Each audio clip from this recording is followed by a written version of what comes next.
धोबी के पास में एक गधा था, एक कुत्ता था। अब धोबी गधा तो इसलिए रखता, अपना सामान इधर उधर ले जाता तो वह उस पर ढोता था, और कुत्ता इसलिए रखता था कि घर की रखवाली करे। पर एक बार कुत्ते के मन में कुछ शंका पैदा हुई और वह सोचने लगा कि मेरा मालिक गधे को तो ज्यादा खाना खिलाता है और मेरे को कम खाना खिलाता है। बस जब किसी के मन में कोई शंका पैदा हो जाए तो कोई वहम का इलाज नहीं हुआ करता है, और यही कुत्ते के मन में भी बैठ गया कि नहीं, मेरा मालिक मेरे साथ पक्षपात करता है। एक दिन धोबी के घर में चोर घुस आए। अब चोर घुस आए, वो चोरी करने लगे। कुत्ते का काम था उन पर भौंक करके उनको भगाना और अपने मालिक को जगाना। कुत्ते को इसीलिए रखा जाता है ताकि वह वक्त पर काम आए, पर कुत्ते ने ऐसा नहीं किया। गधे ने कहा, भैया क्या कर रहे हो, चोरी हो रही है, आप भौंको ना तो मालिक जग जाएगा, चोर चोरी नहीं कर पाएंगे। परंतु कुत्ते ने कहा कि नहीं, आज मैं अपने मालिक से अपना यह बदला जरूर निकालूंगा, वह मुझे कम खाना खिलाता है। गधे ने सोचा कि यह तो अनर्थ हो जाएगा, तब उसने स्वयं ही भौंकना शुरू कर दिया। अब वह भौंकता तो कैसे, पर गधा तो रेंकता है। अब गधा रेंकेगा तो मालिक की नींद तो अवश्य खुलेगी, लेकिन अब मालिक की नींद खुलेगी तो वह ये नहीं समझ पाएगा कि चोरी हो रही है, इसलिए गधा रेंक रहा है। अब मालिक फिर सो जाता, फिर गधा रेंकता, मालिक फिर सो जाता। गधे ने काफी प्रयास किया। जब मालिक ने सोचा कि आज गधे का पिटाई करना पड़ेगा, यह हमारी नींद को खराब करवा रहा है। जब वह बाहर निकल करके गया तो डंडा लिया और गधे की पिटाई करना शुरू कर दिया। गधा गिर पड़ा बेचारा, पिटता पिटता। पर जब मालिक ने फिर वापस आकर देखा तो घर के दरवाजे खुले पड़े थे, सामान चोरी हो चुका था। अब गधे की बात तो न समझ पाया, पर उसने सोचा कि चोरी हुआ और कुत्ता भौंका क्यों नहीं। तब उसने वही डंडा लिया और कुत्ते की पिटाई करना शुरू कर दिया। कुत्ता भी मार खाता हुआ गिर पड़ा। एक ने अपने धर्म का पालन नहीं किया, इसलिए वह बुरी तरह पिटा, और एक ने दूसरे के धर्म का पालन किया।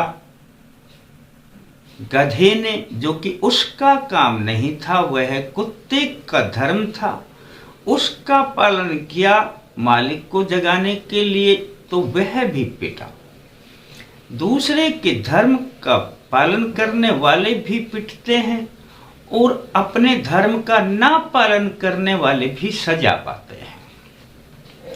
आप सोच रहे होंगे कि मैं यह सब बातें आपको क्यों बता रहा हूं। आप सोच रहे होंगे कि हम तो अपने धर्म का पालन अच्छी प्रकार से करते हैं। दोस्तों, अब मैं अपनी असली बात पर आ जाता हूं। हमारे अपने सनातन धर्म में सबसे बड़ा धर्म होता है कर्तव्य पालन। हम अपने कर्तव्यों का पालन करें तो यह धर्म कहलाता है, और इससे हटेंगे तो वह अधर्म कहलाएगा। और आज का जो विषय है वह है कि यदि आपका धन कहीं पर अटक गया है, फंस गया है, आपका कारोबार बंद हो गया है, किसी ने कुछ आप पर किया कराया कर दिया है, या दिशाओं का बंधन लगा दिया है, आपके पास लक्ष्मी नहीं रुकती है और चारों तरफ से अब परेशानियां ही परेशानियां हैं, तब इसके लिए मैं बताता हूं कि इसका जिम्मेदार कौन है और आपके ऊपर ये परेशानियां आई कहाँ से। बहुत सी मेरे पास फोन आया करते हैं, गुरुजी हमने इतने पैसे उसको विश्वास करके दे दिए, पैसे वापस लौट करके नहीं आते। बात भी सही है, अब विश्वास करके पैसे दिए लौट कर नहीं आए। अब जब ऐसा होता है तो लक्ष्मी जी का बंधन लग जाता है, उनके और कार्य भी ठप पड़ जाते हैं। तो हमारा जो मैं कर्तव्य की बात कर रहा था दोस्तों, सबसे बड़ा कर्तव्य होता है जब हम अपना कोई भी कारोबार करते हैं या पैसे का लेन देन करते हैं, तो सबसे पहले तो हम अपनी स्त्री की सलाह लें कि मैं यह काम कर रहा हूं, यह उनको पैसे दे दिए जाएं या ना दे दिए जाएं, तो वह आपको उचित सलाह अवश्य देगी। और यदि आपके घर में आपका पुत्र या पुत्री 18 साल से अधिक हो गए हैं तो उनकी सलाह भी अवश्य लें, क्योंकि अब वह आपको उचित मार्ग देंगे कि हाँ देना चाहिए या नहीं देना चाहिए। या आप कोई भी कार्य करते हैं, नया कार्य करते हैं, किसी से लेन देन कैसा भी करते हैं, तो उनके सम्मुख यह बात बता देनी चाहिए कि मैं ये कार्य करने जा रहा हूँ, तो वह आपको उचित सलाह अवश्य देंगे। यह होता है आपका धर्म। और जब आप अपने इस धर्म का पालन करेंगे तो आप एक बहुत बड़ी समस्या से बच जाएंगे। बहुत बार ऐसा देखा गया है, हमने बिना पूछे अपने आप पर भरोसा करके कि हम जो करेंगे वो फाइनल है, हम कुछ भी करें हमें ही करना है, तो बस हम अपना डिसीजन खुद ले लेते हैं और असफल हो जाते हैं और बड़ी विपत्ति में फंस जाते हैं। परंतु यह बात तो है आगे की कि आपको इन बातों से कैसे सावधान रहना है। अब मैं बात करूंगा कि यदि सचमुच में आपका कारोबार बंद हो गया है या आपके पैसे कहीं पर अटक गए हैं, बहुत बड़ी विपत्ति आई हुई है, कर्ज बढ़ गया है, तब आप क्या करेंगे। बस दोस्तों छोटा सा उपाय बताऊंगा। आपने केवल उपाय यह 10 दिन करना है। आप इस उपाय को शुक्रवार से प्रारंभ करें और शुक्रवार, शनिवार, रविवार ऐसे ऐसे करके 10 दिन तक करें।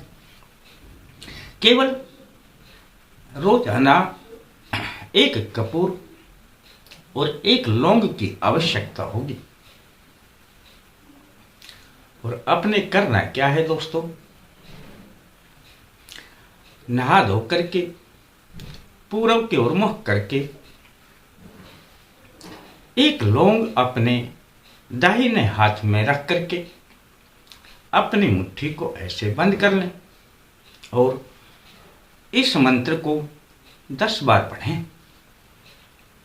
10 बार यह मंत्र पढ़ने के बाद आप करना क्या है यह वो समझा दूंगा। यदि आप करते हैं आपके कार्य बनने लग जाएंगे, पैसा लौट कर आने लगेगा, कारोबार चलने लगेगा, कर्जा भी उतरेगा, दिक्कतें भी खत्म होंगी। अब मैं मंत्र को बता देता हूं। ओम नमो भगवती पद्म पद्मावती। ओम ह्रीं ओम दशम दिशाए सर्वजनवश्यम कुरु कुरु स्वाहा। इस मंत्र को 10 बार बोल देना और अब इस लौंग को अपनी मुट्ठी में जो है इसे ले जाना। एक कपूर की टिक्की जो मैंने कहा था ये आवश्यकता पड़ेगी। घर से बाहर ले जाना, कहीं पर भी अपनी इस कपूर की टिक्की को अग्नि लगा देना। जब ये जलने लगेगी तो इसके ऊपर फिर इस लौंग को डाल देना। आपका कार्य इतना ही कर देंगे तो पूर्ण है। एक दिन का कार्य हो गया। अगले दिन फिर ऐसा ही कर दें। ऐसा यदि आप 10 दिन करते हैं तो दोस्तों आपका दिया हुआ धन भी आने लगेगा, कारोबार भी चलने लगेगा, लक्ष्मी आप पर प्रसन्न होंगी। दसों दिशाओं से जो बंधन लगा है वह खुल जाएगा। कैसा भी बंधन आप पर नहीं रहेगा।